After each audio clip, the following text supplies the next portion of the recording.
Have you ever wondered if the voice in your head is your true inner voice or the voice of your ego?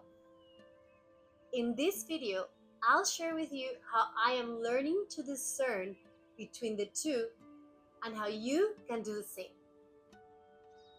Hi, this is Erica, and today I'll take you on a journey where I'll share how I reconnected to my intuition. I consider myself to be an intuitive person. I remember that when I was little, I used to have full on conversations with what I now think of my higher self and even my guides. During my teenage years, I had a couple of very difficult situations, and little by little, I started losing that touch with my inner voice and ignoring my intuition. There were still signs and there was still guidance, but I chose to ignore it or just think of them as coincidences. There were many books and teachers that helped me. One of the most influential books was the book Soul Love by Sanaya Roman. Following my intuition and guidance wasn't always easy, and the path wasn't always clear. I took many time and money costly detours. For instance, I decided to study real estate and to get my license in order to make money so that I could support my dream of becoming a coach. So that's what I did.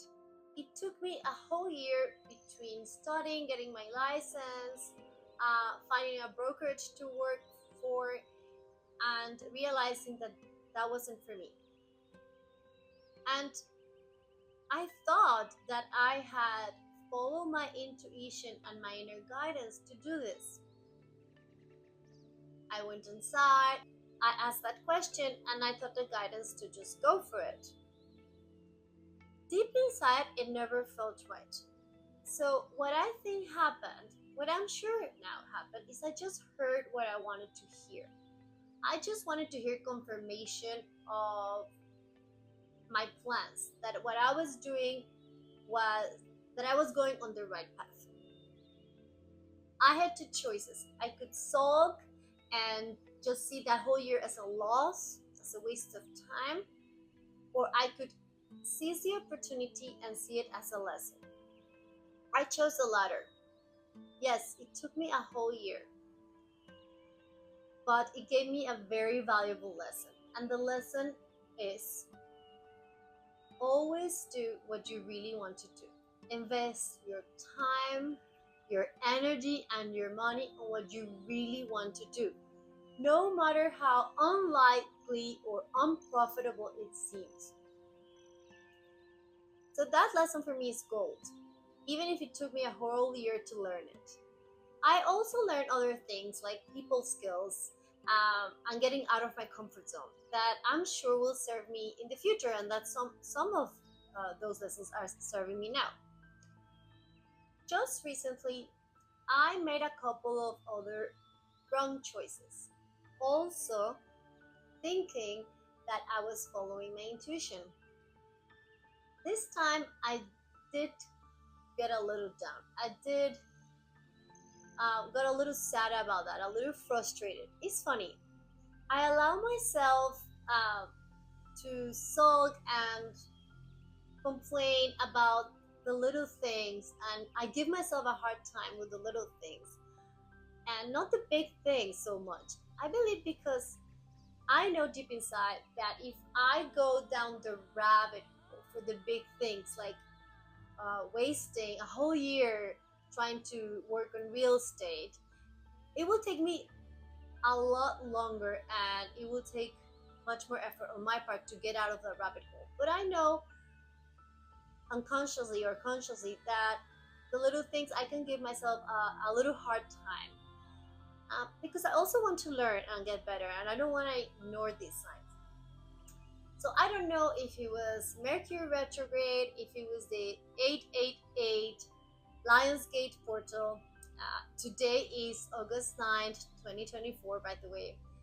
Or if it was just one of those days. But I was feeling down and I was upset that I thought I was making the right choices when I wasn't. So I asked my soul for help. It was an honest cry for help.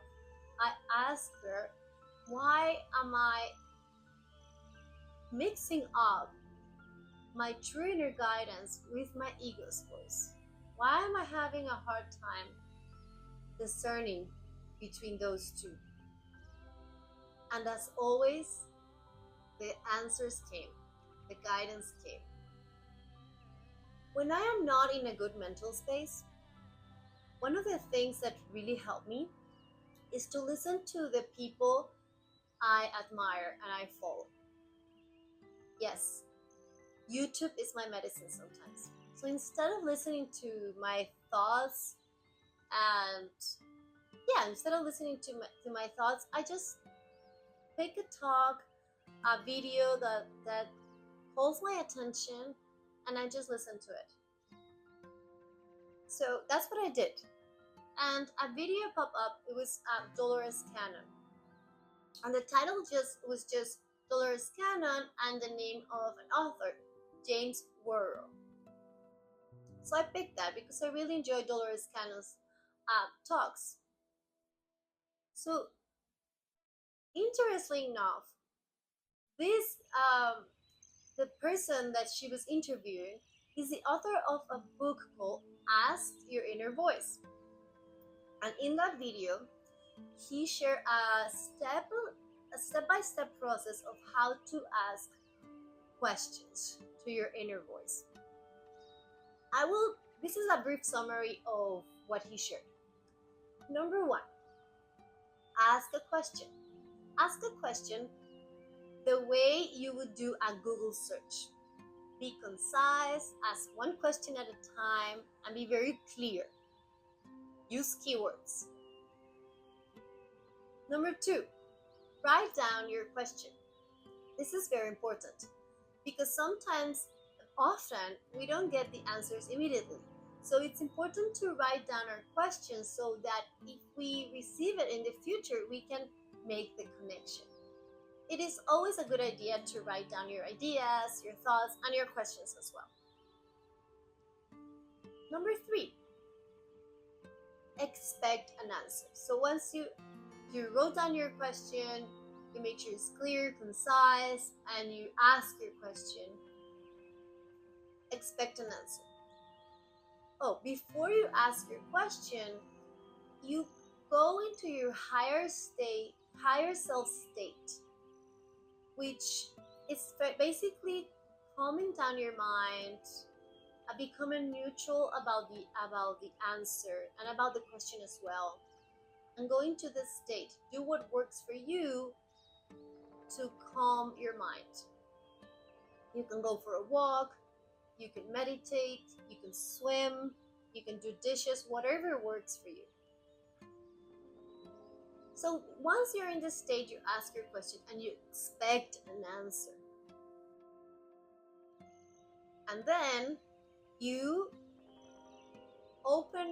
keep your eyes open, keep your ears open, you use your sixth sense. It doesn't mean that you are going to just be looking for an answer everywhere, but that you're just open and that you realize that, just like in my case, the answer can come from a book, from a talk, from a conversation you overhear. Be open.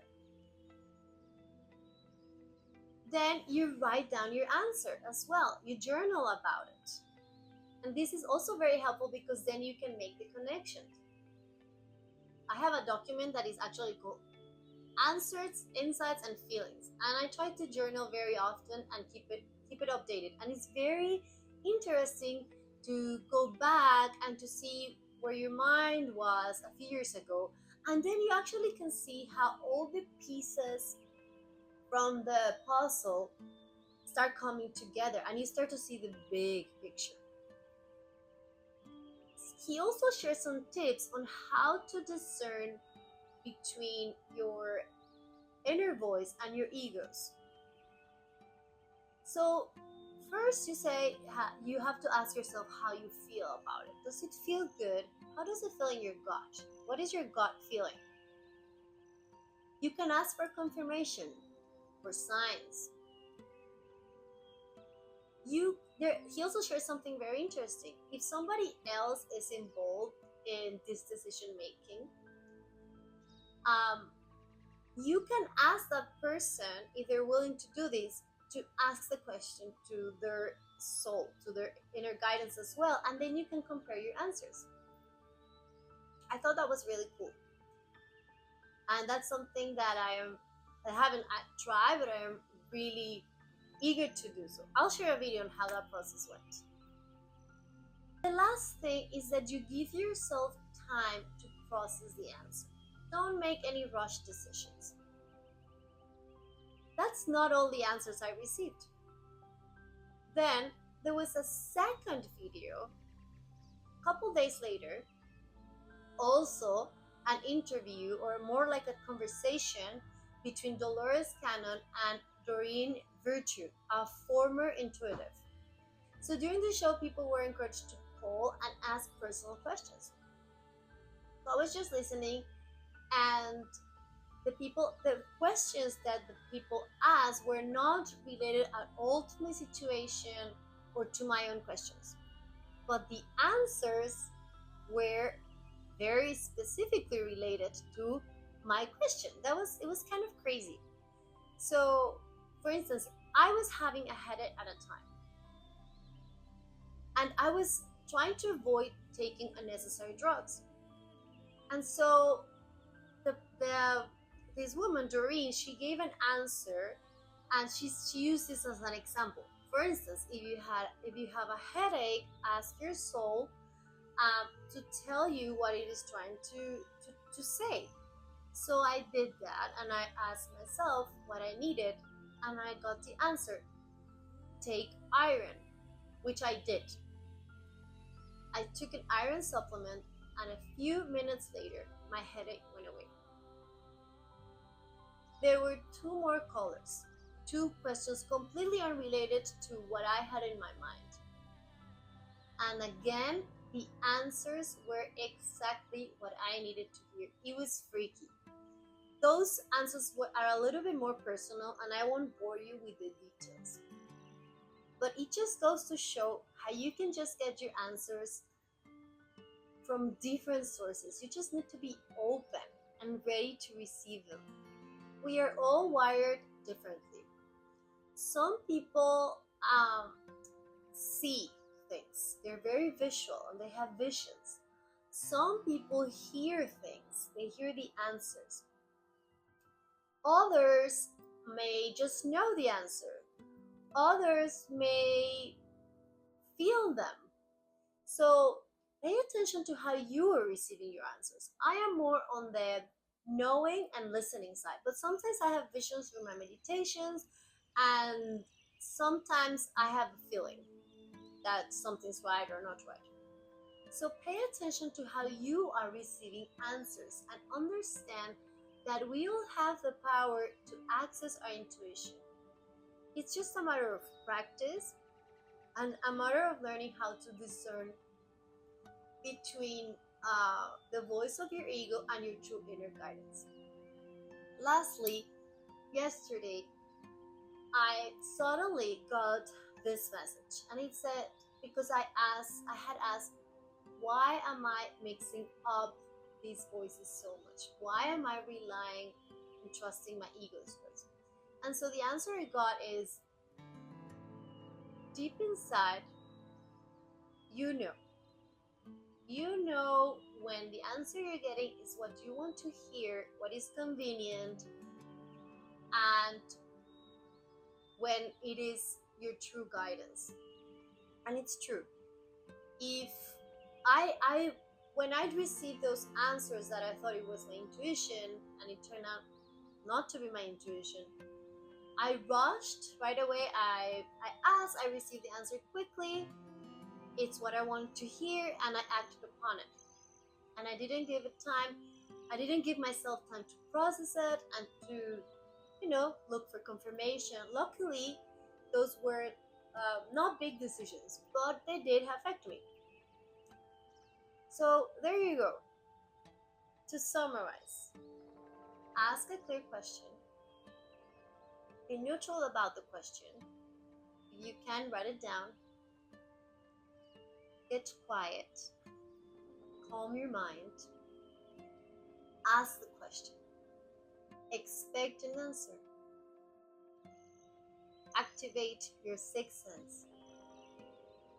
Open. Open your eyes, open your ears, be open your heart. Be willing to receive. Once you receive your answer, if you can, write it down and let it settle for a moment. Give yourself as much time as you can to process the answer. And once it feels right, take any steps you need to take, act upon it, or just welcome the answer. I invite you to join me on a meditation that I prepared so that you can set up the space to ask for guidance, to help you quiet your mind, and to help you receive this guidance and process it. If this resonates with you and it's something that you would like to try, click the link in the description below. And if you found this video helpful, give it a thumbs up, share it with someone that might benefit from it, and remember to subscribe. And add your comments in the section below. I would love to hear your thoughts on how you are opening up the channel of your intuition, and also to know when maybe, like myself, you took some detours because you listened to your ego's voice instead. It is all a part of the process, and let's enjoy it. Let's have fun. Let's open up our hearts and trust. Thanks for watching. With much love and gratitude, Erica from Peace Space.